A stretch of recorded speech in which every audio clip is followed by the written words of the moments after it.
বাংলার রাজনীতিতে প্রতিপক্ষকে আক্রমণ করা নতুন নয়, কিন্তু যখন কোনো রাজনৈতিক দলের ভেতর থেকে প্রশ্ন উঠতে শুরু করে আসল বিজেপি কারা, কিংবা 4 তারিখের পরে বিজেপি বলতে কাদের বোঝানো হচ্ছে, তখন বিষয়টা শুধুমাত্র একটা স্থানীয় সাংগঠনিক দ্বন্দ্বের মধ্যে সীমাবদ্ধ থাকে না। সেটা হয়ে ওঠে দলের রাজনৈতিক অবস্থান, আদর্শ, নেতৃত্ব এবং ভবিষ্যৎ দিশা নিয়ে বড় প্রশ্নের প্রতীক। দক্ষিণ 24 পরগনার পাথর প্রতিমায় তৃণমূল কংগ্রেসের জনপ্রতিনিধিদের সঙ্গে বৈঠককে কেন্দ্র করে যে সংঘাত প্রকাশ্যে এসেছে তা সেই কারণেই রাজনৈতিকভাবে অত্যন্ত তাৎপর্যপূর্ণ। হাতাহাতি, ঠেলাঠেলি, বিক্ষোভ, পাল্টা অভিযোগ সব মিলিয়ে ঘটনাটা স্পষ্ট করে দিয়েছে বিরোধী রাজনীতির ময়দানে যতটা লড়াই তৃণমূলের বিরুদ্ধে, তার কম নয় বিজেপির নিজেদের অন্দরের ক্ষমতার লড়াই। ঘটনার সূত্রপাত রামগঙ্গা পঞ্চায়েত সমিতির সভাঘরে। সুন্দরবনের বিভিন্ন উন্নয়নমূলক বিষয় নিয়ে একটা বৈঠকের ডাক দেন এলাকার বিজেপি বিধায়ক সমীর কুমার জানা। সেই বৈঠকে উপস্থিত ছিলেন তৃণমূল কংগ্রেসের একাধিক জনপ্রতিনিধি। একই সঙ্গে সেখানে ছিলেন বিজেপিরও বেশ কয়েকজন সাংগঠনিক পদাধিকারী। রাজনৈতিক প্রতিপক্ষের সঙ্গে প্রশাসনিক বা উন্নয়নমূলক বৈঠক নতুন কোনো ঘটনা নয়। গণতান্ত্রিক ব্যবস্থায় বিভিন্ন স্তরে নির্বাচিত জনপ্রতিনিধিদের একসঙ্গে বসে আলোচনা করতেই হয়, কিন্তু সেই বৈঠককে ঘিরেই বিস্ফোরণটা ঘটে বিজেপির অন্দরমহলে। অভিযোগ, পরপর দুবার পাথর প্রতিমা বিধানসভা কেন্দ্রে বিজেপির প্রার্থী থাকা অসিত হালদারকে এই বৈঠকে ডাকাই হয়নি। এই ঘটনাকে শুধুমাত্র প্রোটোকলের ত্রুটি হিসেবে দেখেননি তার অনুগামীরা। তাদের অভিযোগ, ইচ্ছাকৃতভাবেই তাকে বাদ দেওয়া হয়েছে। প্রতিবাদে তারা সভাস্থলে পৌঁছে বিক্ষোভ দেখান। শুরু হয় তীব্র বাকবিতণ্ডা। একসময় পরিস্থিতি এমন জায়গায় পৌঁছে যায় যে হাতাহাতি এবং ঠেলাঠেলির ঘটনাও ঘটে। বিরোধী দলের বিরুদ্ধে আন্দোলনের বদলে একই দলের দুই গোষ্ঠী একে অপরের বিরুদ্ধে সরব হয়ে ওঠে। কি বক্তব্য বিজেপি নেতা অরিন্দম শীলের, শুনব। এখানে তৃণমূল জানেন 15 বছর যে চুরি দুর্নীতি করেছে তার জন্য মানুষ কিন্তু তাদেরকে পরিত্যাগ করেছে। নতুন সরকার এসছে, আমাদেরই কিছু দুর্নীতিগ্রস্ত নেতৃত্ব যারা জেলায় নেতৃত্ব দিচ্ছে, এরা কখনো মানুষ এদেরকে চেনে না, মানুষের সঙ্গে কোনো এদের সম্পর্ক নেই। এরা তৃণমূলের আপার পঞ্চায়েত সমিতির সভাপতি থেকে বিধায়ক থেকে শুরু করে এখানে তাদের সঙ্গে সেটিং করার জন্য গোপন ঘরে পঞ্চায়েত সমিতির যে পঞ্চায়েত সভাপতির যে রুম, সেখানে হচ্ছে গোপনভাবে আতাতে মিটিং হচ্ছিল। সেখানে আমরা কার্যকর্তারা ব্লকের জানতে পারি। আজকে যেহেতু নতুন বিডিও সাহেব আমাদের পাথর প্রতিমা ব্লকে এসেছেন, তো তার জন্য আমরা সম্বর্ধনা দিতে আসি এবং আমরা জানতে পারি। জানার পরে আমরা যখন গিয়ে দেখি ঠান্ডা ঘরে ভেতরে মিটিংটা চলছে। ওখানে আছে সুনির্মল দাস, শক্তিপদ মাইতি, তপতি মাইতি আর নন্দবারুই এবং এদের নেতৃত্বে 2-4 জন মণ্ডল সভাপতিকে নিয়ে এরা ভেতরে কিন্তু একটা আতাত বৈঠক চলছিল। আমরা জানতে পেরে যখন যাই যে ওই মিটিংয়ে কেন অসিত হালদার কন্টেস্ট ক্যান্ডিডেট, কেন ওনাকে ডাকা হয়নি। যদি ব্লক ডেভেলপমেন্টের কোনো চিন্তাভাবনা নিয়ে মিটিং হয়, কেন কন্টেস্ট ক্যান্ডিডেট ডাক পাবে না, বিরোধী দলের নেতা ডাক পাবে না ব্লক। কিন্তু ওনাকে না ডেকে ভেতর থেকে আমরা যেটা বুঝতে পারি যে টোটালটাই সেটিং চলছে, এটা বুঝতে পেরেই আমরা ওখানে সবাই দলের কার্যকর্তা জড়ো হই। তারপর মিটিংটা ভঙ্গ হয়ে যে যার মতো চলে। এই বিষয়ে বিজেপি নেতা সমরেন্দ্র মাইতি কি বলছেন, শুনব। দীর্ঘ 15 বছর তৃণমূল কংগ্রেস যেভাবে দুর্নীতি করেছে, পঞ্চায়েত সমিতি থেকে শুরু করে আপনার যে কোনো টেন্ডার রাস্তা থেকে শুরু করে বিডিও অফিসের সাধারণ মানুষের ত্রিপল চুরি থেকে শুরু করে প্রত্যেকটা গ্রাম পঞ্চায়েতে যেভাবে দুর্নীতি হয়েছে, তৃণমূলকে উবড়ে ফেলেছে সাধারণ মানুষ।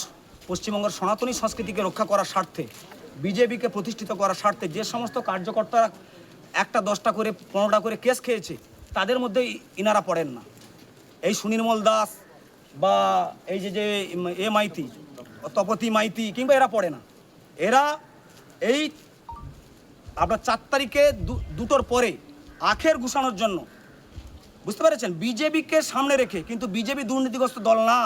মোদিজির একটাই কথা, দুর্নীতি হাটাও, দেশ বাঁচাও। আপনি যাদের কথা বলছেন এরা তো আপনার বিজেপির দলে মানে পদে আর পদে অনেকে থাকতে পারে, নাম কাবাস্তায় পদে থেকে মানুষের হয়ে লড়াই করা সেটা আলাদা ব্যাপার।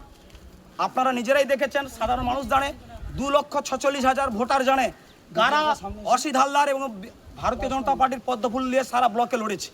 আমার নামে 18টা কেস সমরেন্দ্র মাইতি, আমার প্রার্থীর নামে 15টা কেস, এখানে যতগুলো কার্যকর্তা আছে প্রত্যেকের নামে কেস আছে। এই কিন্তু এরা যারা চলে গেল লুকিয়ে, এদের নামে একটাও কেস দেখাতে পারবেন না। তাই এরা সবসময় কালপেট ছিল, আছে এবং থাকবে। দল এদেরকে চিহ্নিত করবে। আর আমরা কার্যকর্তারা, আমরা এটা দলের কাছে আমাদের মানে একান্ত অনুরোধ, আমাদের রাজ্য সভাপতি শ্রমিকদের কাছে এবং আমাদের যিনি প্রশাসনিক প্রধান আমাদের সদ্য শুভেন্দু অধিকারীর কাছে আমরা যথেষ্ট তথ্য দেব এবং উনি জানেন।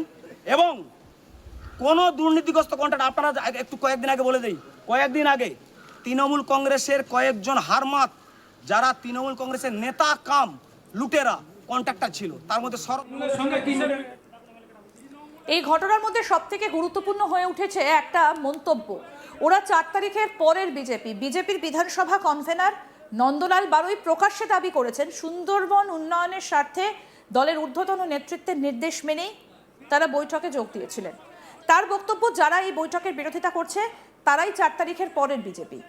এই একটা বাক্যই এখন রাজনৈতিক বিতর্কের কেন্দ্রে। কি বলছেন বিজেপি নেতা নন্দলাল বারুই, শুনবো। কোনো গন্ডগোল নয়, ওদের বুঝতে একটু অসুবিধে হয়েছে। আমাদের রাজ্য সভাপতি এবং আমার জেলা সভাপতি এবং এখানকার যে সুন্দরবন উন্নয়ন মন্ত্রী আছে আমার দীপঙ্কর জানা মহাশয়, ওনাদের নির্দেশেই আমরা আজকের বিধায়ক সাহেবের ডাকে আমরা পঞ্চায়েত সমিতির হলে বসেছিলাম।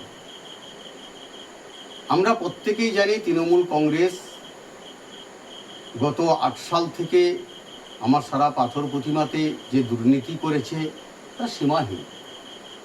কিন্তু দলের নির্দেশকে আমরা উপেক্ষা তো আর করতে পারি না। বিশেষ করে আমার মতন কার্যকর্তা যে 89 সাল থেকে আজকে দুটো পা যে তৃণমূল কংগ্রেস ভেঙে দিয়েছে তার সঙ্গে আমি সমঝোতা করব, আর সেখান থেকে লুটের মাল আমি নেব, এটা কী করে হয়? আজকের উন্নয়নের স্বার্থে আমার পাথর প্রতিমার, আমার দলের রাজ্য সভাপতির নির্দেশ, জেলা সভাপতি এবং দীপঙ্কর জানা আমার সুন্দরবন উন্নয়ন মন্ত্রীর নির্দেশে আজকের বিধায়ক সাহেবের সঙ্গে আমরা পাথর প্রতিমার উন্নয়ন নিয়ে বৈঠকে বসেছিলাম। তাতে কিছু কার্যকর্তা আমাদেরকে ভুল বুঝে আজকের এই উত্তেজনার সৃষ্টি করেছে। এর জন্য সত্যি সত্যি আমরা মানে নিজেদের অনুতপ্ত আমরা আজকে। তারা বলছে যে আপনাদের গোপন বৈঠক হচ্ছিল লেনদেনের। গোপন বৈঠক যদি হবে, চারিদিকে জানলা খুলে আমার 6 জন মণ্ডল সভাপতি, আমার জেলার যারা এক্সিকিউটিভ মেম্বার, আমি কনভেনার, আজকে কেন আমরা থাকবো সেখানে? এবং ওনার দলের যে সমস্ত পঞ্চায়েত সমিতির পদাধিকারী তারা কেন থাকবে? কিন্তু এই 4 তারিখ আসলে কিসের প্রতীক? বাংলার রাজনৈতিক পরিভাষায় এই ধরনের মন্তব্য সাধারণত কোনো বড় রাজনৈতিক পরিবর্তনের পর দলের ভেতরে যোগ দেওয়া বা নতুন অবস্থান নেওয়া নেতাদের উদ্দেশ্যে ব্যবহার করা হয়। অর্থাৎ অভিযোগের আভাস এমন যে কেউ দলের পুরনো আদর্শের গতিবিধি, আবার কেউ রাজনৈতিক পরিস্থিতি বদলের পর সুবিধাবাদী রাজনীতির অংশ। যদিও এই ব্যাখ্যা নিয়ে বিভিন্ন রাজনৈতিক মত থাকতে পারে, কিন্তু নন্দলাল বারুইয়ের মন্তব্যে স্পষ্ট যে বিজেপির অন্দরেই এখন আসল এবং নতুন বিজেপি নিয়ে বিভাজনের রেখা তৈরি হয়েছে।